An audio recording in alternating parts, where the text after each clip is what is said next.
বন্ধুরা, আমার এক পাশে সর্ষে ফুলের ক্ষেত আর এক পাশে পেঁয়াজকলির ক্ষেত, মাঝের আল দিয়ে হাঁটতে হাঁটতে মনে হলো রোজই তো গান দিয়ে ভিডিও ছাড়ি, আজ আমার লেখা একটা কবিতা নয় তোমাদের শোনাই।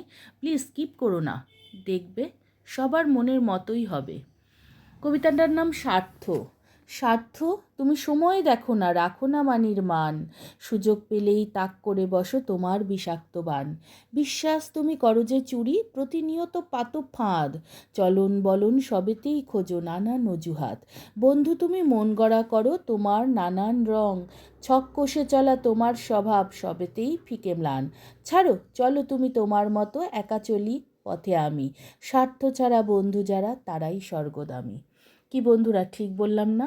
আজকালকার দিনে স্বার্থপর মানুষদের সংখ্যাই বেশি, হাতে গুনে কম মানুষ বন্ধু পাওয়া যায়, তাই না? প্রয়োজনের সময় মিষ্টি ব্যবহার, মিষ্টি কথা বলবে, প্রয়োজন পড়ে গেলে আর চিনবে না। কেমন লাগলো কমেন্টের মাধ্যমে জানাবে। টাটা।